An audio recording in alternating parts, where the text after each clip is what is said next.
Hello, everyone, and welcome to the latest edition of Zag's APUSH. We are not in the underground garage today.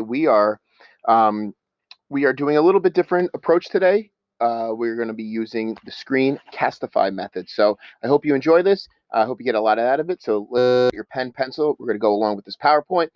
Get started with targeting our topic today, period 6, urbanization and immigration.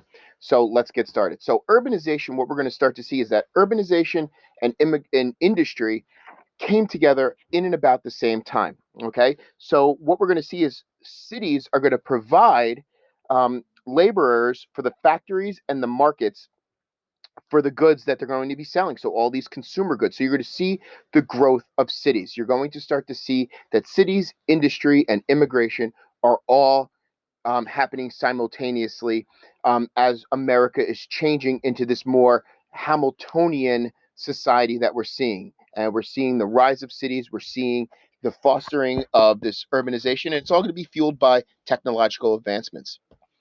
So what we see here is on the left, we is a 1840s map of New York City population map, and what we're looking at here is that the the the city limits, so to speak, are right about here. So just in and around what would be South Street Seaport. In this, well, that would be down here. So just north of the seaport's really what we're going to. I don't know, maybe roughly around 20th Street, um, give or take. And then everything north of that is still very rural areas. This is still farming communities on Manhattan, so it's a very rural environment.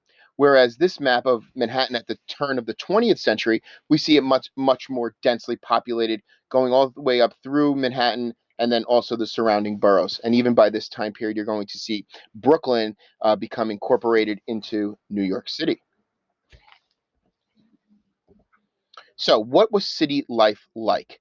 Well, what we're going to see is the growth of the middle class. Again, traditionally, the middle class were teachers, doctors, lawyers, etc. Now, what we're going to see is the middle class is going to include um, workers in the factories, managerial workers, clerks, engineers, people of those types are going to be living in the cities and moving to the cities. They're going to have apartment buildings and row houses and what we call today brownstones. And they're going to have the modern conveniences of the newest pieces of technology. You're going to have indoor plumbing. You're going to have running water. And in some cases, you're going to have also electricity is going to be put into these homes eventually, so they're going to be electrified. So you're going to have all these modern conveniences, which is going to make city life for the middle class more comfortable. And again, they're going to be closer to work. So that is a major aspect of it. And we're going to see with the rise of transportation and infrastructure how even that is going to change.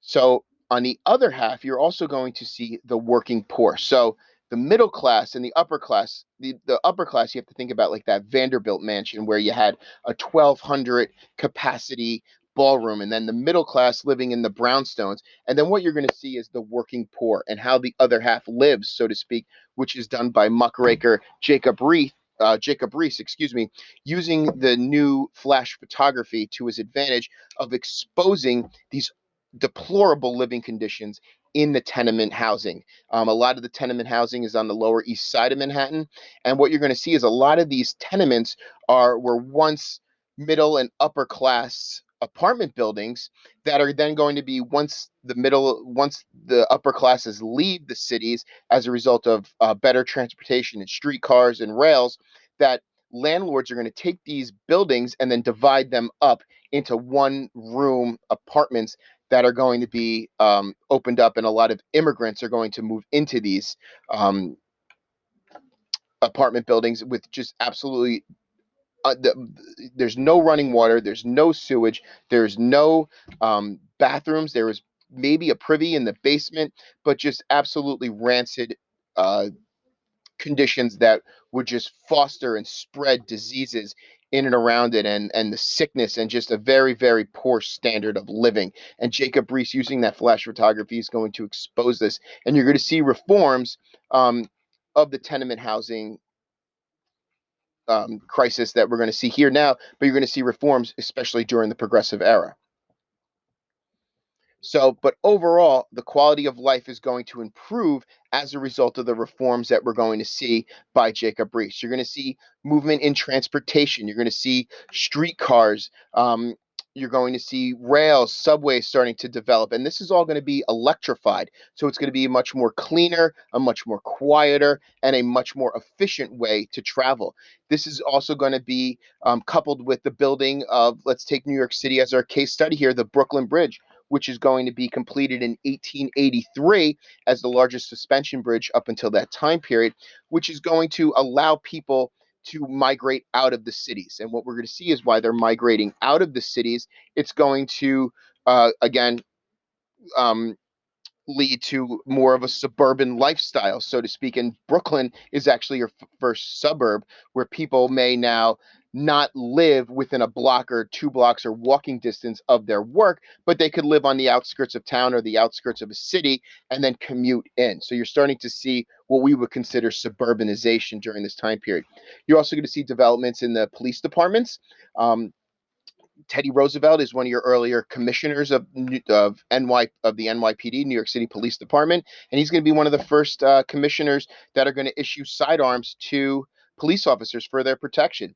You're also going to see fire departments being created, where they're going to use the new technologies of steam driven um, uh, wagons and different types of pumps to really work towards these new skyscrapers that are being built, so they can be able to, the technology of the fire department could then match the technology of where we're going with skyscrapers and different buildings to make sure that the city is safe.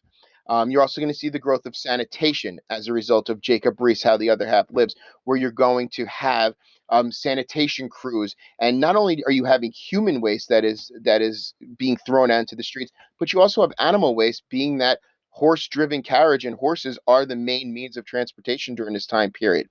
And that's going to usher in Colonel George Waring and his the white suits. And this is going to be the first New York City sanitation department, and you could look at the video from America, the Story of Us. They do a great job with this. But what they're doing is, a lot of people felt that he was too radical in this approach, but he's actually cleaning the streets. He's cleaning the streets. He's taken the human waste, the animal waste, and they're boiling it down into making different types of oils to burn, and they're recycling, and they're creating landfills in and around Manhattan. And what it's doing is, you're going to see an increase in living conditions, an increase in water quality, a decrease in pathogens, and a decrease in death as a result of this. So he's saving thousands in lives just by being clean, just by being a steward of the city, a steward of cleanliness. Now, we're also going to see in the cities that there is going to be segregation. And if you're in the north, it's going to be de facto segregation.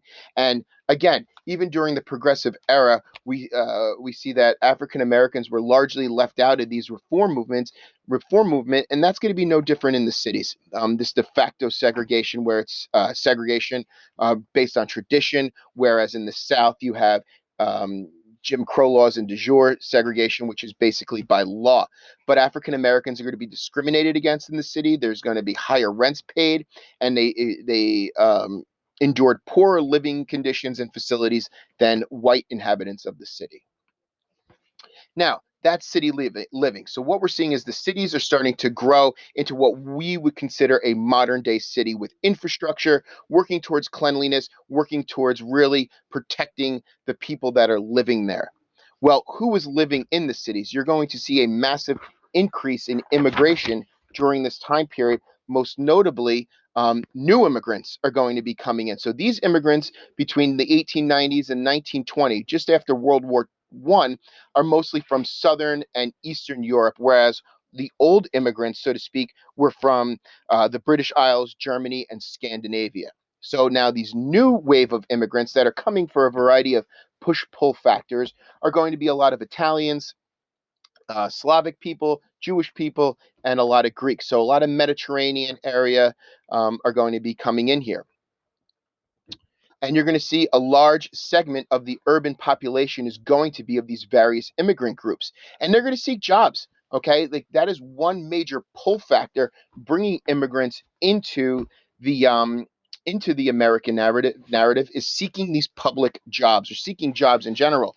And they're going to be doing, again, jobs that white Americans, meaning that they're the white Anglicans, the people from Northern Europe, the Protestants that aren't that feel that are like that vision of America, that they're not going to want to do. So by immigrants, they're going to be looking for public jobs such as police officers, sanitation workers, and firefighters. These are the most undesirable jobs of the time period, and they're going to be left